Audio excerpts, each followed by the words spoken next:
Que Deus incrível temos. Aquele que chora quando a gente chora, aquele que cuida das nossas dores, aquele que está conosco. O que eu ia falar no final, eu já vou falar agora, ok? Porque Deus é tão incrível, Deus ele é tão perfeito, e se alguém precisar de tradução para o inglês, nós temos a tradução, né, pastor? Quem está do lado traduz o que eu falei, porque eu não vou conseguir fazer isso em inglês. Brincando, mas se alguém precisar de tradução aí, nós temos a tradução, tá? Quem está do lado aí, que trouxe alguém de fala inglesa, é só procurar a equipe que terá a tradução, ok? Esses dias atrás, a minha irmã caçula, que é quem prega de verdade da família, que é quem escreve de uma forma incrível, e ela falou assim: Zana, eu estava orando e Deus me deu um pensamento para você. E eu vou ler para vocês. Eu ia falar no final, mas tem tudo a ver com a mensagem musical. Tem tudo a ver com a escolha da mensagem desta manhã. Confesso que a mensagem tinha um outro conteúdo, pastor. Ainda vou falar de autoestima, os seus impactos, mas eu mudei o conteúdo, porque ontem eu fui impactada fortemente por Deus por essa mensagem dessa manhã. Que esta deveria ser a mensagem desta manhã. Olha o que ela escreveu para mim.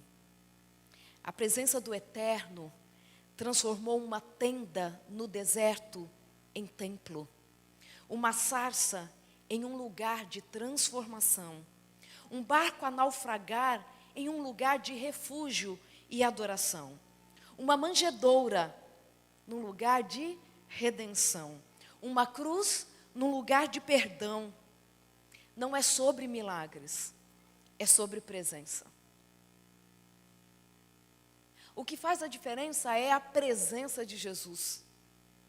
Não é o lugar, não é a circunstância, é a presença dele. E alguém na Bíblia sabia disso. Muitas outras pessoas também sabiam. Mas essa mensagem ela é intensa, já falei sobre ela, mas faz sentido falar sobre este assunto aqui em Nova York. Sabe por quê? Porque nós estivemos aqui no dia 26 de abril. É que eu já olhei, eu acho que o acampamento do ano que vem é 26 de maio, não é que começa? Não é? Porque tem que ser o número 6 para eu voltar aqui, parece. Aí eu fui conferir, não que eu tenha nenhuma superstição, mas eu fui dar uma olhadinha. Olha só, eu estive aqui, pastor, primeira vez pregando, no dia 26 de abril de 2014. Olha só, 8 anos. A Angelina já está com 7 anos. 9 meses depois ela nasceu, não vou nem explicar mais nada. Mas eu preguei aqui, quem estava aqui? Eu já vi alguns rostinhos que eu lembro da época. A irmã Hilde lá na porta, com o bonitão dela, o Samuel, né? Irmão Rogério. Tanta gente querida nesse lugar e tantas pessoas que vejo pela primeira vez, talvez de outras cidades também da vizinhança. Meus amigos, Meire e Cris também estavam naquela ocasião, precisamos repetir aquela foto, eu estava mais nova, para eu respeitar, que um dia eu já fui mais bonita, mais nova. Meu marido continua igual, lindo do mesmo jeito, fofo. Mas quando eu estive aqui da primeira vez, alguém lembra sobre o que eu falei? Eu lembro. Uma das minhas mensagens prediletas da Bíblia. Eu falei sobre a história de Ana. Ela tinha 5 problemas na vida dela. Lembram dos 5 problemas de Ana? Irmão, ela tinha o problema que ela não tinha filhos. O marido arranja uma outra esposa, porque eles não tinham filhos. Depois, para piorar essa esposa, a irritava dia e noite. Ela tem filhos, essa segunda esposa. Ela vai para o templo e lá ela é rejeitada, confundida com uma embriagada. Ela era rejeitada pelo povo. Ela era rejeitada. Ela era mal compreendida. E eu disse então como Deus vem resolvendo cada problema da vida dela. Mas nesta manhã nós vamos continuar a história de Ana. Porque a Bíblia ela é fonte inesgotável da palavra de Deus. Você sente o coração queimando todas as vezes que você lê? Você consegue olhar e encontrar mais coisas para encher o nosso coração, mais informações do alto? É assim que eu me sinto todas as vezes que eu leio a Bíblia. Porque Deus se revela a nós o tempo todo. Ele está falando conosco.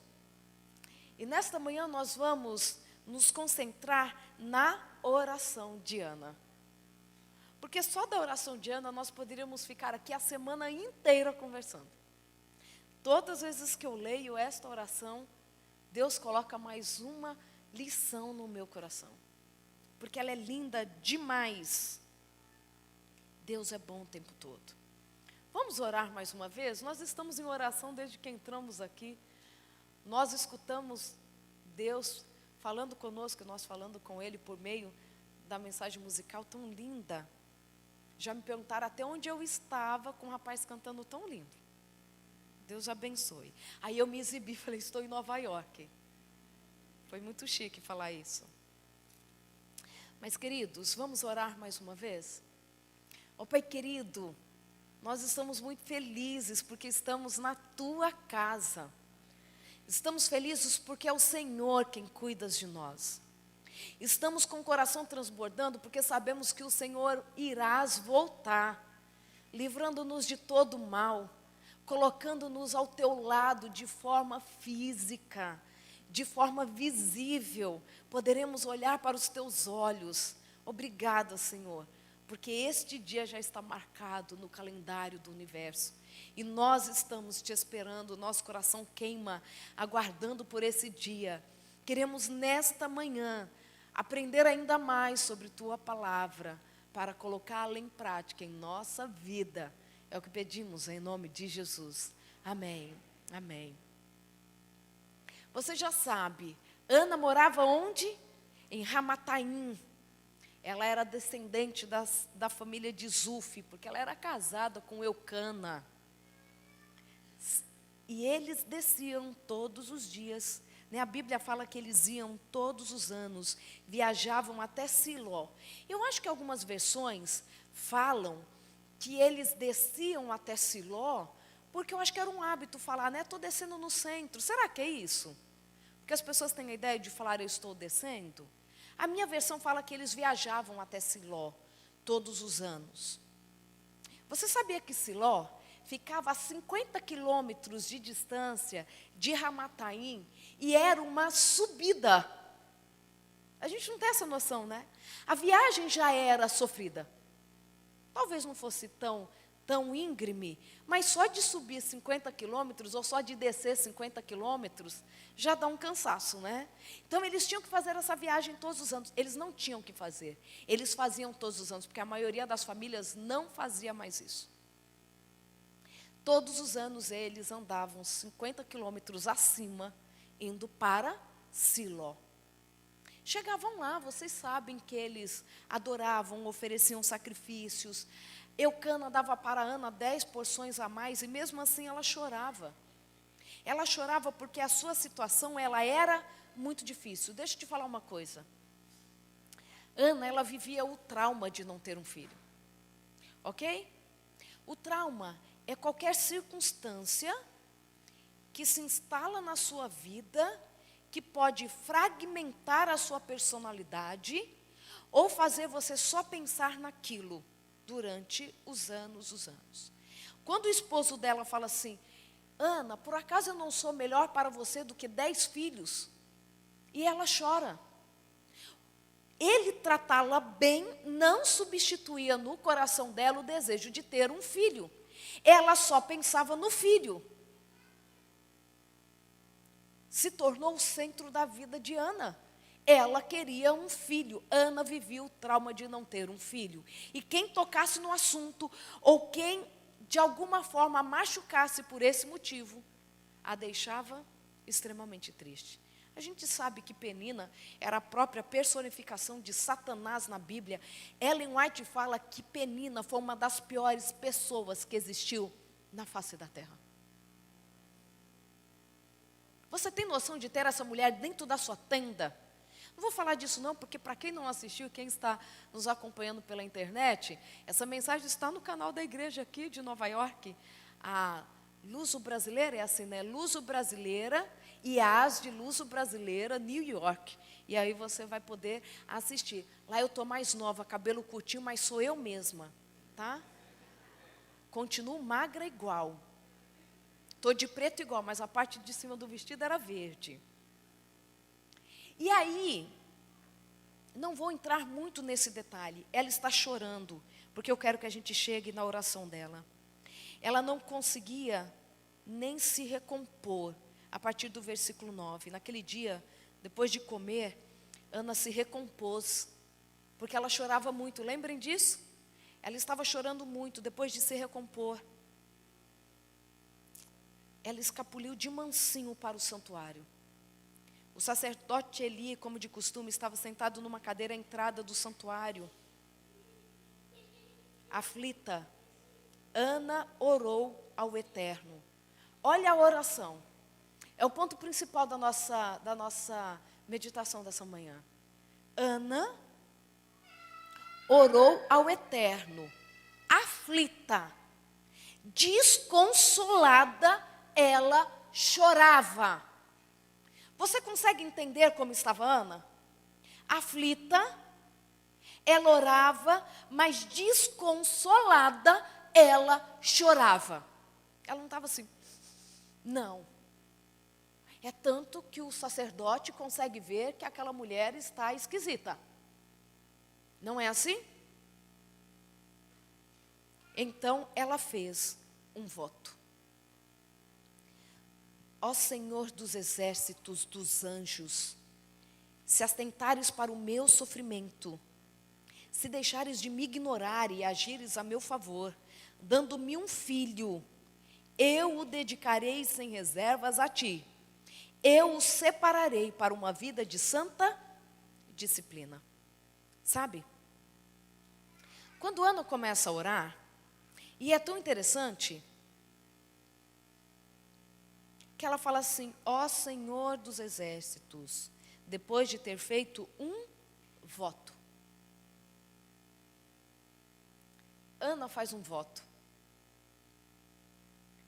Ela chama Deus para uma conversa. Quando nós vamos para o capítulo 3, lembra o que acontece no primeiro, eu não falei para vocês que é 1 Samuel capítulo 1, né?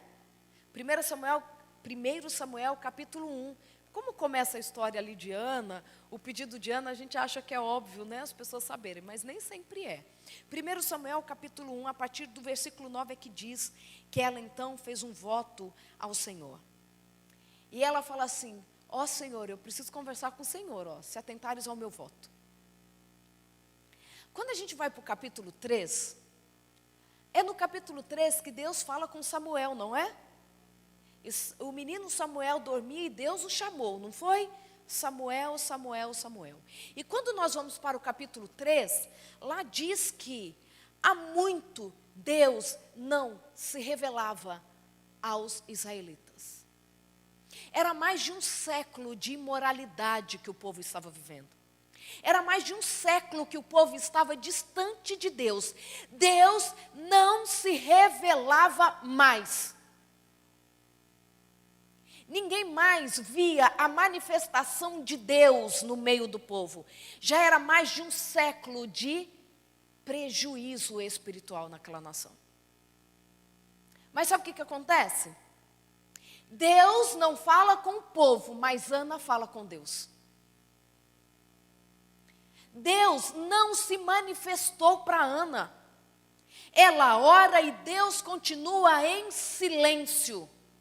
Ela fala assim, ó Senhor dos exércitos, se atentares para o meu sofrimento. Tudo bem, o Senhor não fala mais com o povo. O Senhor não se revela mais. Eli, um frouxo, que não cuida da sua própria casa. Lê do engano, quem faz o crivo moral dos filhos ainda é o pai. Claro que muitas vezes na ausência de um, o outro compensa o papel. Mas posso te falar uma coisa que os profissionais não podem muito mais falar publicamente, mas eu tenho que falar. Ainda faz falta pai e mãe para a criação dos filhos. Quando a gente vai para os estudos avançados, atualizados de disciplina, educação de filhos, ainda se diz que a ausência paterna pode ser um fator significativo, complicador para o desenvolvimento de uma criança. Da mesma forma, a mãe. O pai faz o crivo moral no filho. E ali então, Eli não está perto de Deus, vem já de uma linhagem de sumos sacerdotes, todo mundo distante. Os filhos dele não respeitavam nem as ofertas que se levavam ao templo. Vocês podem ler isso no contexto aqui de 1 Samuel, do capítulo 1 até o capítulo 3. Mas Ana fala assim, não importa, mesmo que eu não escute a voz de Deus, Ele vai continuar escutando a minha. Sabe, tem a ver com a sua decisão. Deus não fala comigo, Ele não se revela, mas eu continuo falando com Ele. E ela chama para Deus e fala assim, Senhor, se deixares de me ignorar, ela não deixou de ser a Ana sofredora. Ela não se apresenta diante de Deus como uma mulher perfeita. Ela fala assim, olha, se o Senhor deixar de me ignorar, se o Senhor agir a meu favor, dando-me um filho, eu o dedicarei sem reservas a ti. E eu acho incrível quando ela fala, eu o dedicarei sem reservas a ti. Sabe por quê?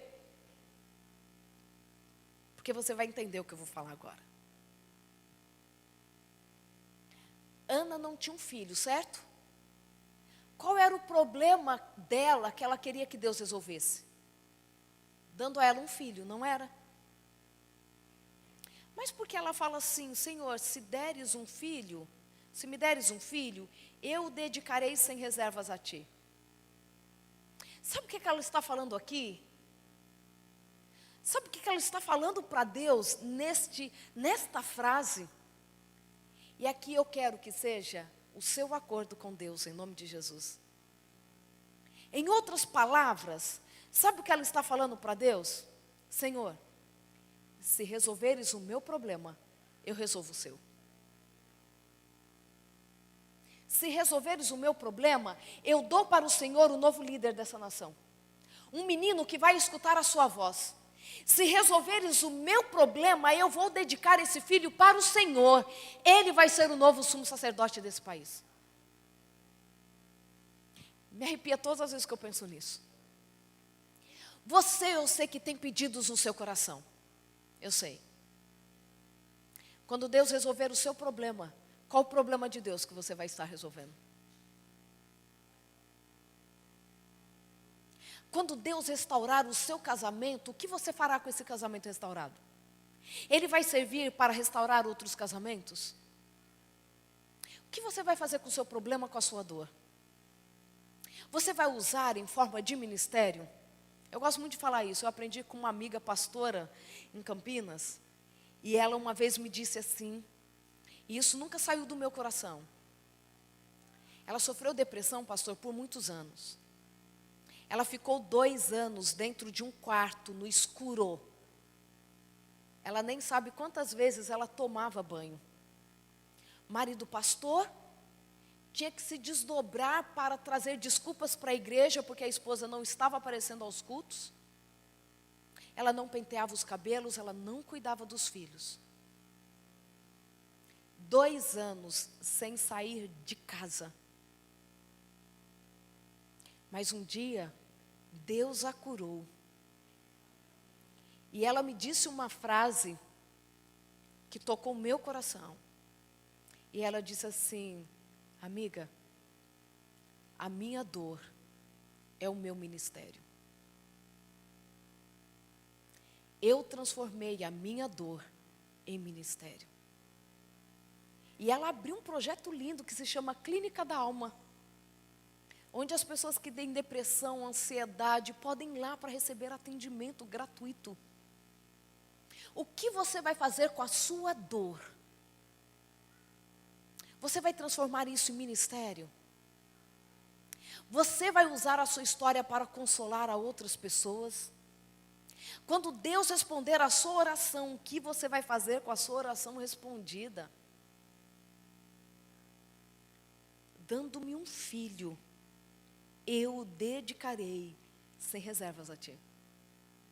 Só que ainda tem mais. Eu o separarei para uma vida de santa disciplina. Deixa eu te falar uma coisa. Ana nos ensina mais uma lição que é incrível. Quando nós olhamos, ela está oferecendo o filho dela para ser nazireu, certo? Ela ofereceu o filho dela para ser um menino separado para Deus, onde o cabelo não passaria a navalha, ele não usaria nenhum produto vindo da videira. Ela o separa para ser um sumo sacerdote. Ana é a única pessoa na Bíblia que oferece o filho para ser um nazireu. A única. Todos os outros foi Deus quem chamou. Olha, você está grávida, lembra da mãe de Sansão? Separa ele para mim. Isabel, quando engravida de João Batista, separa para mim. Ana fala assim: Senhor, eu estou propondo uma aliança com o Senhor. Eu estou oferecendo o meu filho para ser nazireu. Deixa eu te falar outra coisa. Na Bíblia, é sempre Deus que chama o ser humano para fazer uma aliança. Agora é uma mulher chamando Deus para uma aliança. Ela não tinha registros de que uma mulher havia chamado Deus para fazer aliança, gente. Olha isso. Ela rompe com a lógica. Você precisa romper com a lógica. Você precisa romper com a lógica. Você precisa romper com a lógica do sofrimento. O sofrimento não pode te deixar dentro de casa. O sofrimento não pode te fazer viver a sua dor. Eu lembro que quando a minha mãe faleceu, e eu contei aqui da outra vez, né? Eu lembro que quando a minha mãe passou mal em casa, ali dentro do carro mesmo, ela entrou em coma, chegou já no hospital desacordada, claro. A minha irmã, o meu irmão, estavam em casa no momento, entraram no carro com meu pai e foram para a emergência. Eu cheguei logo depois com o André, fomos avisados, fomos direto para o hospital. O André entrou no centro cirúrgico, na emergência, não no centro cirúrgico, na emergência para ajudar no atendimento dela. A minha irmã, era mais velha, levou eu, o meu irmão e o meu pai para dentro do carro do meu pai. E orou assim: Senhor, não permita que a nossa mãe morra. O que será da igreja sem ela? O que será da nossa vida sem ela? Ela não pode morrer, Senhor. Ela não pode morrer. Eu tinha tanta certeza que ela não morreria, sabe? Porque de fato, quando eu olhei, a gente não conseguiria viver sem ela. A igreja estava arrumada para o batismo que ela arrumou. Ela era a diaconisa-chefe, ela precisava estar ali no batismo. Mas ela faleceu.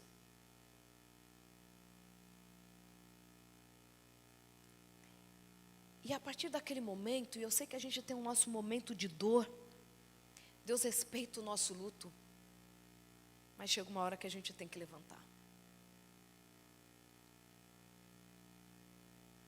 E Deus me impressionou. E Ele disse assim: a igreja não pode ficar sem a minha atuação. A obra da sua mãe precisa continuar, mas vai continuar por meio da sua vida. Agora é você quem fala no lugar dela. Agora é você quem canta no lugar dela. Minha mãe cantava lindamente. Eu chego lá. Mas você entende? E Deus vai curando as nossas dores. Não que a gente esquece, não que passa, mas Deus quer fazer uma aliança conosco. Ana chama a Deus, ela entrega o filho, é a primeira que entrega um filho para ser nazireu. Ela é a primeira que chega a Deus e faz uma aliança com Deus.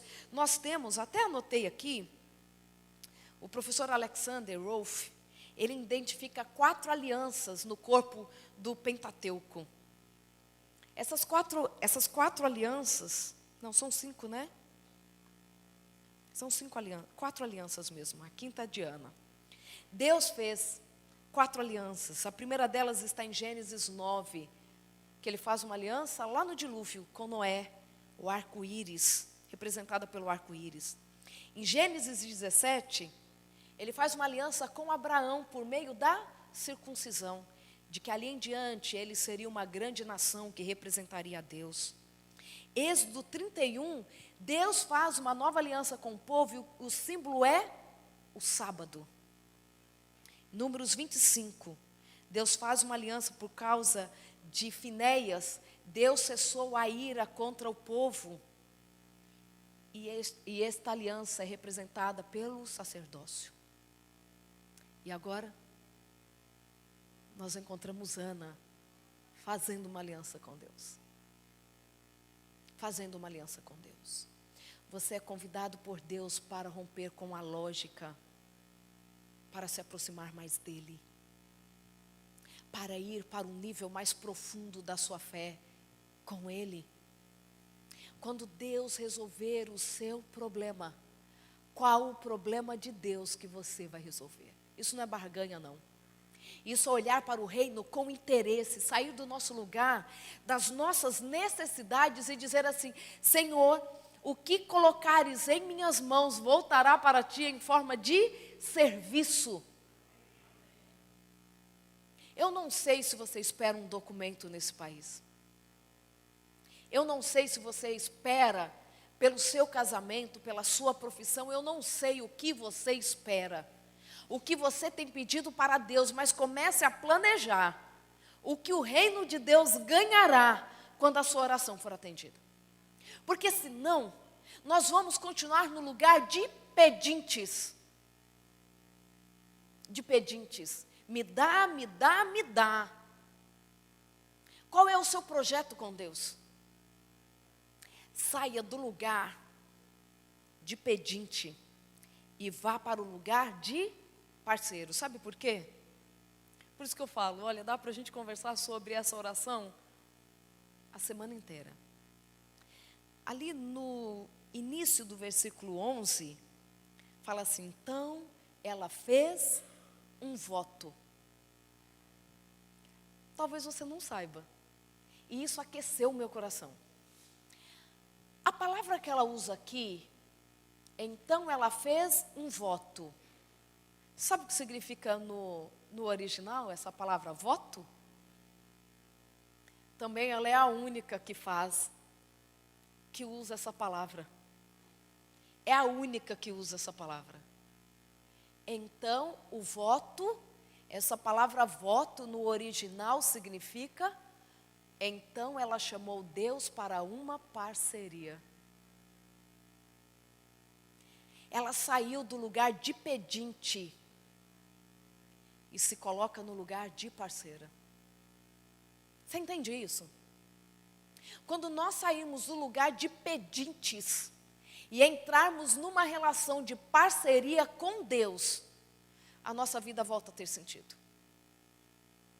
Então ela chamou a Deus para uma parceria. Então ela diz assim: resolve o meu problema que eu resolvo o seu. Era Deus quem chamava as pessoas para aliança, era ou não era? Deus quem chamava para aliança.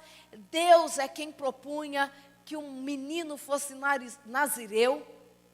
É Deus quem escolhia por meio dos nascimentos quem seria o sumo sacerdote.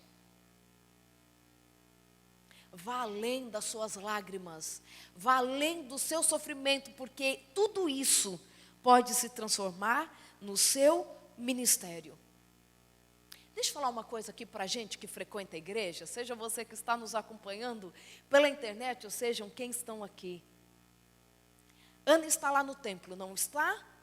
Ela começa a chorar, ela faz uma oração, ela propõe para Deus. Eli estava observando ela atentamente, Ana orava em silêncio com o seu coração. Os seus lábios mexiam, mas não saía nenhum som da sua boca. Eli pensou que ela estava embriagada, se aproximou dela e perguntou: você está bêbada? Até quando você vai ficar assim? Larga esse vício, mulher. Tem versões até que dizem assim: até quando você vai se comportar como uma mulher sem moral? Até quando você vai ficar assim? Larga do vício. Claro que Eli estava acostumado com os adoradores às 9 horas da manhã, já bêbados no templo. Essa era uma cena que ele via constantemente. Ana seria somente mais uma nessa mesma condição dentro do templo. E ela fala: não, Senhor meu, estou angustiada. Não pense que eu sou uma mulher sem moral. Estou desesperada e sofro muito, por isso que estou aqui há tanto tempo. Mas a oração de Ana, que nós acabamos de ler, nos traz o que precisamos trazer para este lugar.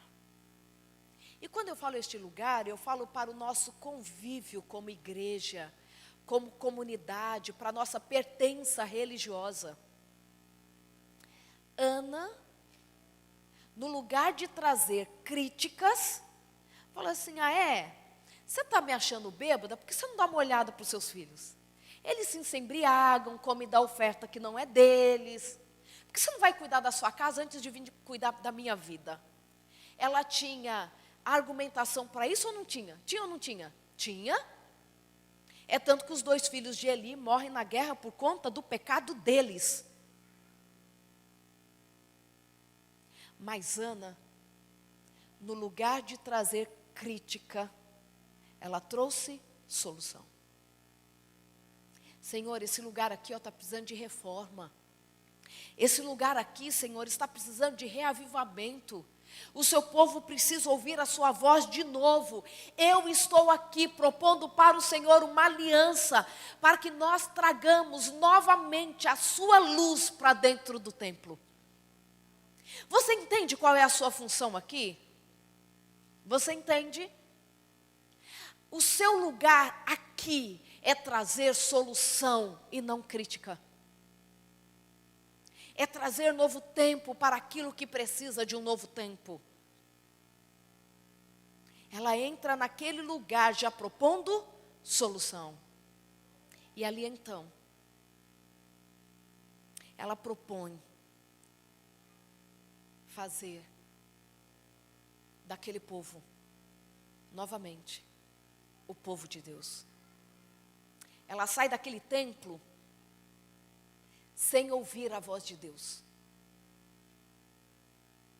Deus impressiona Eli para dizer assim: Deus vai conceder o que o seu coração pediu.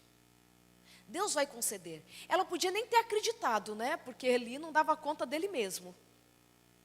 Não dava conta da casa dele. E agora ele vai falar para ela que Deus vai conceder quem era aquele homem. Não é? Quem era aquele homem para trazer para ela qualquer esperança? Vá em paz, ele fala no versículo 17 de 1 Samuel capítulo 1. Vá em paz, que o Deus de Israel atenda ao seu pedido. E ela pediu para ele, no versículo 18, pense sempre bem de mim. Depois disso, voltou para junto do marido e comeu com apetite. Agora estava radiante. Deus não falou com ela, não. Deus mandou um recado por meio de um homem que era motivo da nação estar daquela forma. Mas ela sabia reconhecer os recados de Deus. Porque só pode chamar a Deus para uma parceria aquela que anda com Deus. Ela volta para casa radiante e a gente sabe que ela engravidou. Deus permaneceu em silêncio. Ele não apareceu para ela de uma forma extraordinária, não fez uma teofania, né? Uma aparição, até como o anjo apareceu para a mãe de Sansão. Olha como Deus apareceu, né? Um anjo foi enviado para Agar, a mulher que irritava a patroa por conta do filho Ismael. O anjo aparece lá e fala assim: olha, Deus mandou dizer que ele ouviu a oração do menino e que fará dele uma grande nação. Deus apareceu por pessoas que nem estavam chamando por ele. E Deus não falou com Ana. Porque, queridos, tem a ver com o que eu li para vocês no começo, não tem a ver com milagre, tem a ver com presença. Tem a ver com sentir a companhia dele na sua vida. E ali então ela volta para casa radiante e ela tem Samuel. Quando então ela tem Samuel, ela vai para o templo novamente.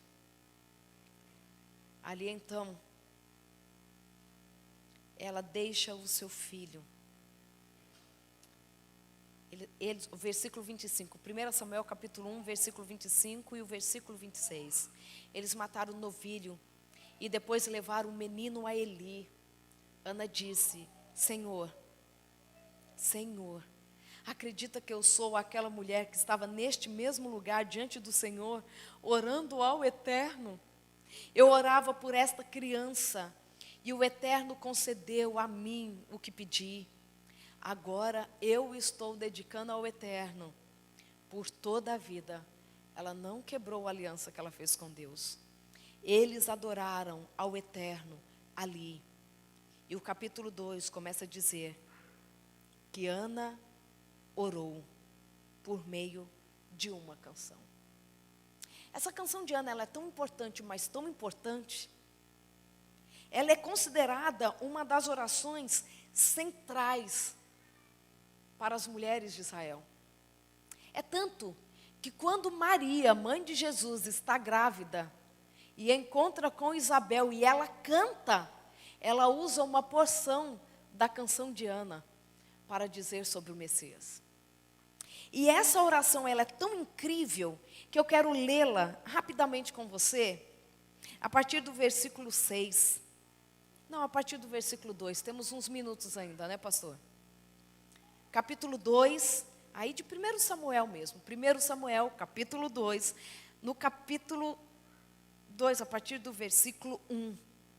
Ana orou: canto de alegria por causa das notícias do Eterno, estou andando nas nuvens, estou rindo dos meus rivais, estou dançando minha salvação. Não há santo como o Eterno, nenhum rochedo como Deus. Você acredita que não há nenhum santo como o Eterno? Nenhum rochedo como Deus? Não falem com arrogância, não saiam de sua boca palavras de orgulho, pois o Eterno conhece todas as coisas, Ele mede tudo o que acontece. As armas dos fortes são esmigalhadas, mas os fracos são revigorados. Os mais abastados agora mendigam o pão nas ruas, mas os famintos têm comida em dobro. A mulher estéril está com a casa cheia de filhos, mas a mãe de muitos filhos, ficou sem eles. O Eterno traz a morte, o Eterno traz a vida, faz descer a cova e faz ressurgir. O Eterno faz empobrecer e envia riquezas, Ele rebaixa e exalta, anima os esgotados com nova esperança, restaura na vida deles a dignidade e o respeito, faz com que tenham um lugar ao sol, pois ao Eterno pertencem as próprias estruturas da terra. Ele estabeleceu a terra sobre o fundamento. Sabe do que Ana está dizendo? Sabe o que ela fala quando ela diz que Deus traz a morte, traz a vida, faz o abastado passar fome e ao mendigo Ele dar em abundância? Sabe o que ela está falando? Que a nossa vida é uma vida de movimento. Ela está falando do movimento da vida, das circunstâncias. Não há aquele que tem muito que possa garantir que para sempre terá. Nem aquele que não tem nada vai ficar assim para sempre. A vida, ela é circunstancial. Acostume-se com isso. A vida é circunstancial. Hoje temos, amanhã não temos. Hoje nos falta, amanhã em abundância recebemos. Mas o que não pode faltar em nós é a certeza da presença dEle. E Ana fala assim, olha, é o Senhor que faz todas as coisas. E sabe o que ela faz? A oração dela também é profética. O versículo 10 diz assim: o Eterno estabelecerá a justiça sobre toda a terra. Ele dará força ao rei. Ele estabelecerá o seu ungido sobre todo o mundo. Sabe sobre quem ela está falando na sua oração? Sobre o Messias. Mesmo recebendo a promessa de ter o filho que levantaria a nação, ela entende que existe um menino ainda maior que nasceria. O Messias, que viria trazer o seu reino sobre toda a terra. Nada pode ser maior do que o Messias. Nada pode ser maior. Nem a sua alegria pode tirar do seu olhar de que é o Messias que enche toda a terra. Só Ele é a justiça, só Ele é aquele que pode fazer todas as coisas. A tristeza pode nos afastar de Deus, mas a alegria também pode. Termos tudo o que precisamos também pode nos afastar de Deus. Casamento restaurado pode afastar a gente de Deus, porque tem gente que para de orar. Que nada possa tirar do seu olhar que Deus é aquele que pode todas as coisas. Ele pode mudar aquilo que parece que não tem sentido. Sabe, quando nós olhamos para as mulheres estéreis da Bíblia, olha como Ana é diferente em tudo, né? A Bíblia fala que Deus abriu a madre, não é assim? Ele abriu a madre de Sara, abriu de Rebeca, abriu de Raquel. Vocês entendem que Deus vai abrindo a madre? Só que quando nós olhamos para a história de Ana, quando nós lemos lá os primeiros versículos do capítulo 1, fala que Deus havia cerrado a madre de Ana. Deus que havia cerrado a madre dela. Olha que forte. Como que ela sabia que Deus havia cerrado a madre dela? Eu não sei como foi. Mas Deus havia cerrado o ventre de Ana. Deus que havia impedido que ela tivesse filhos. E mesmo assim, ela faz uma aliança com Deus. Mesmo quando em seu coração você fala assim, por que que Deus permitiu? Né? Por que que parece que acontece para todo mundo e para mim nunca? Saiba que Deus tem uma história diferente para você. As lágrimas de Ana eram tão profundas, mas tão profundas, que antes de entrar em desespero completo, ela enxerga a solução. E a solução não estava na parte de Deus, não. Porque Deus é a solução. Deus queria trazer para aquela nação um novo tempo. Deus queria romper com barreiras. Deus queria romper com o óbvio. Deus queria romper com uma história que parecia que tinha um caminho a seguir. É a primeira vez que Deus se revela desta forma para alguém. Eu quero te perguntar algo nessa manhã. O que o sofrimento tem feito com você? O que as suas dores farão com você? Por sua atitude de fé e de total esperança no poder de Deus, Ana habilitou-se a receber em seus lábios um dos mais belos e vigorosos poemas da Bíblia hebraica. E também recebeu em seu colo um dos maiores líderes que aquela nação poderia ter. Ele foi o líder religioso, civil e militar daquela nação. O que você fará com a sua história? O que você fará com as suas características? Quando a gente pensa em autoestima, esse termo aparece primeiro com William James, né, um dos primeiros psicólogos aqui. Quando ainda no século XIX, acho que 1808, ele usa pela primeira vez o termo autoestima. E para ele a autoestima tinha que ver com as minhas pretensões, o número de pretensões, é a fração, tá? O que eu de fato alcancei, proporcional ao número de pretensões que eu tinha. Então, se eu tinha 10 pretensões, quanto mais pretensões ou desejos eu vou alcançando, mais alta é a minha autoestima. Para o William James. Claro que muitos outros psicólogos, pensadores vieram discordando dele. E, na verdade, tem a ver com a coerência daquilo que penso sobre mim, com o que dizem sobre mim e a imagem que faço sobre mim mesma, a partir dessa análise.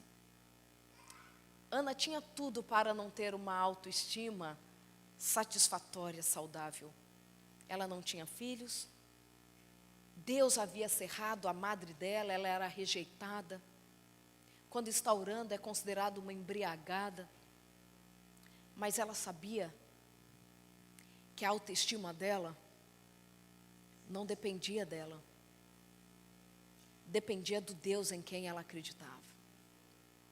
Haviam tirado do coração dela qualquer possibilidade de felicidade. Mas Deus vai e cumpre um propósito por meio da entrega da vida dela. O que você tem hoje para entregar a Deus? Porque Ana entregou a tristeza dela, mas ela também entregou a alegria dela. Ana dedicou a Deus as suas lágrimas, mas ela dedicou também o seu filho.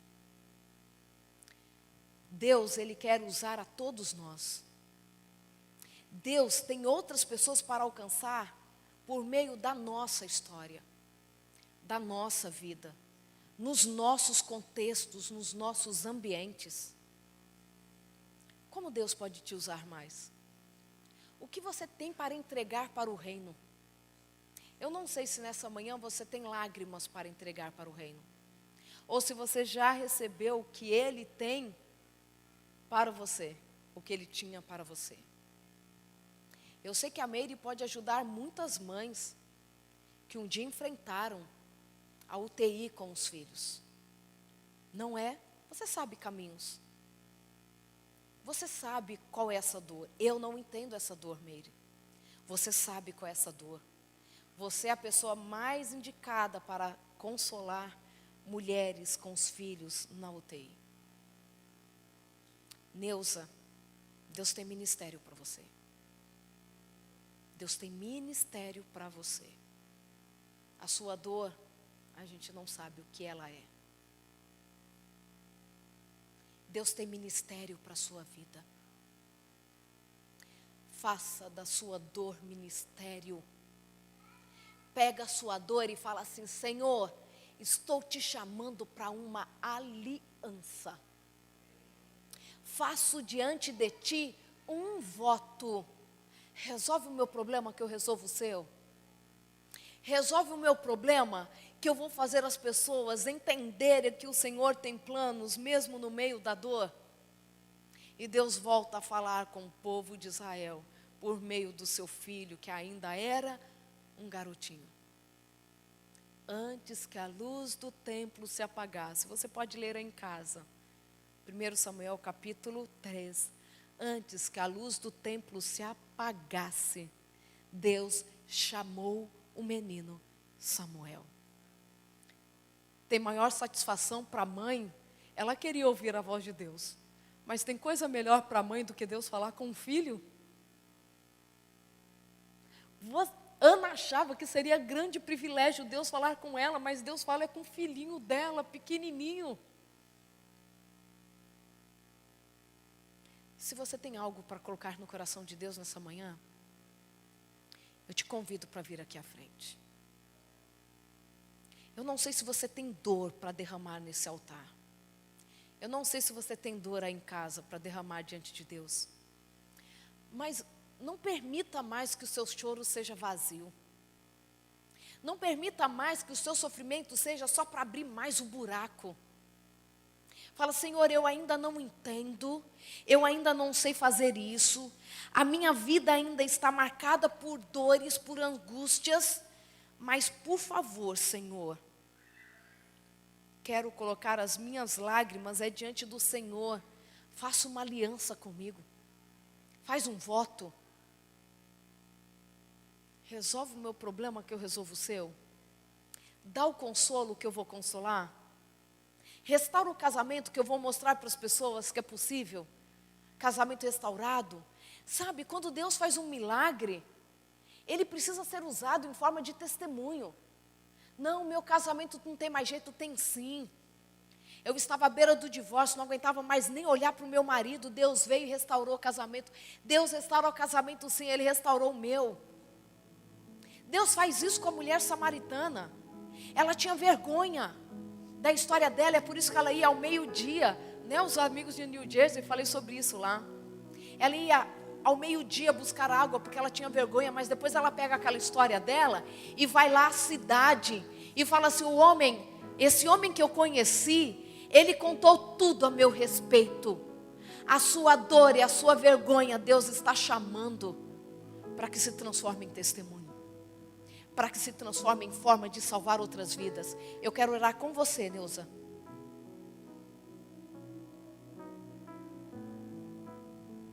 A nossa dor não pode ser à toa.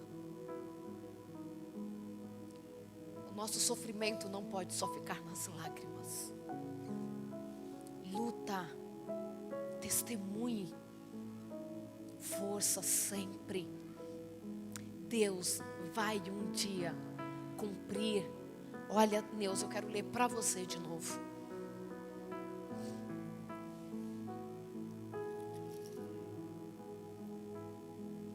O eterno. Vou ler para você.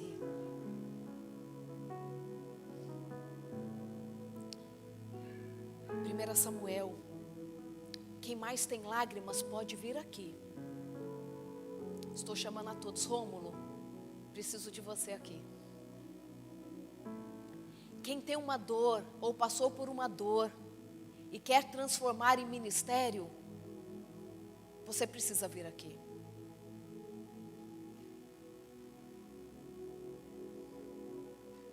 A gente precisa pegar a nossa história e fazer dela parceria.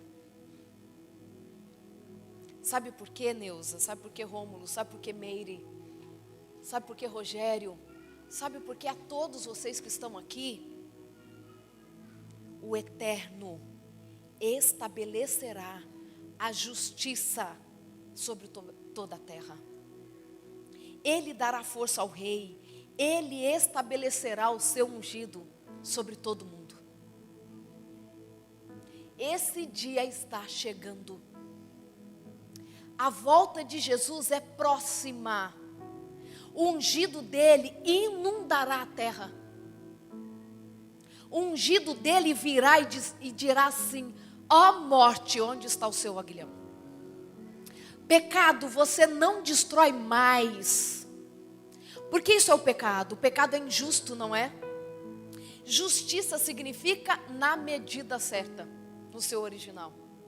Ele virá para trazer as coisas na medida certa, porque a injustiça é uma coisa fora de medida.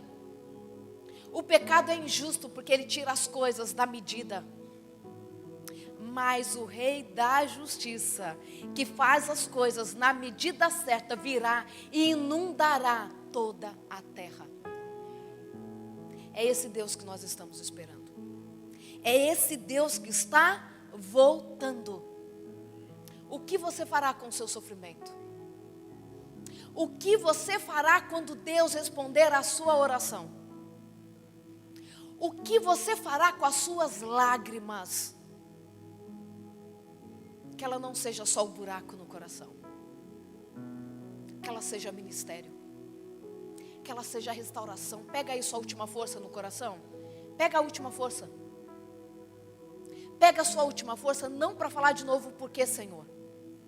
Pega a sua última força para falar assim: vou fazer aliança. Esse é o meu voto. E você sabe qual voto que você vai fazer com Deus. Você tem um voto para fazer com Ele. Resolve o meu problema, Senhor, que eu resolvo o teu.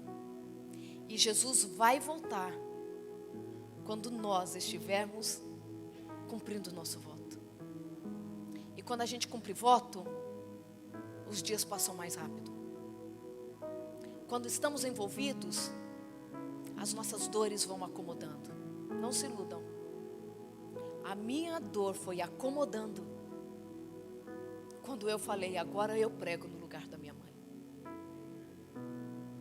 Naquele dia do batismo, e não foi fácil não, viu?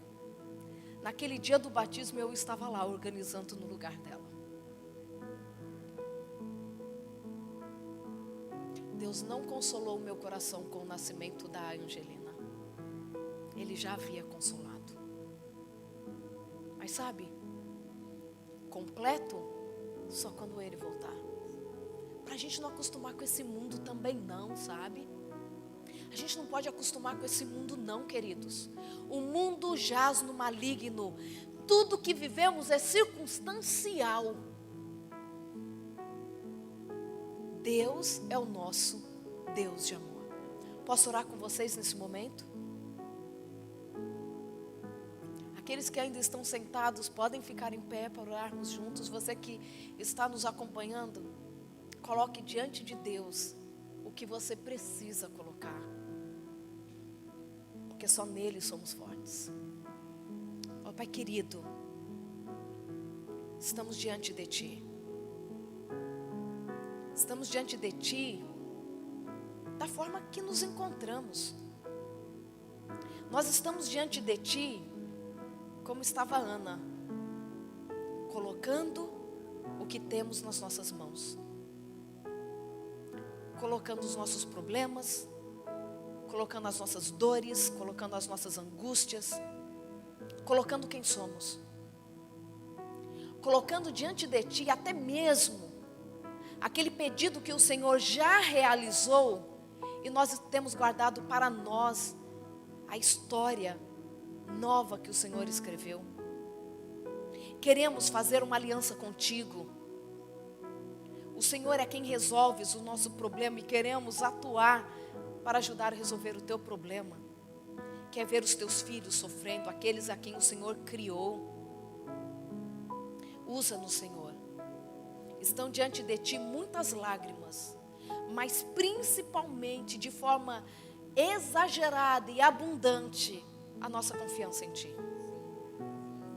Estamos aqui não porque duvidamos, do contrário, estamos aqui porque sabemos que o Senhor é o Deus Todo-Poderoso do exército de anjos. Podemos sentir a Tua presença, porque o que importa é presença e não milagre. Obrigada, Pai, obrigada por sentirmos o Senhor aqui. Obrigada por saber que o Senhor é aquele que faz muito mais do que imaginamos. Ana pede um filho e o Senhor dá a ela 6. Ela pede consolo, ela pede ter um sumo sacerdote, o Senhor dá ao filho dela a liderança de uma nação. E o Senhor ainda, no seu carinho, dá ao filho dela o privilégio de ungir o rei Davi. Porque quando o Senhor faz, vai muito além do nosso pedido. Porque quando o Senhor faz, a história pode ser contada para os 4 cantos do mundo. Porque quando o Senhor faz, o Senhor usa a nossa história para levantar a outros. Porque quando o Senhor faz, o Senhor devolve para os nossos lábios uma canção de louvor e agradecimento. Devolva canções. Traga para nós a certeza de que o nosso voto, o que que colocarmos diante do Senhor será cumprido, porque o Senhor é um Deus que nunca falha. Usa-nos, conduza-nos, prepara-nos para quando ungido encher toda a terra com a sua justiça. É o que pedimos e agradecemos em nome de Jesus. Amém. Amém. Que o Senhor abençoe a todos nós. E até daqui a pouquinho, né, pastor? Às 4:30. Amém. Amém.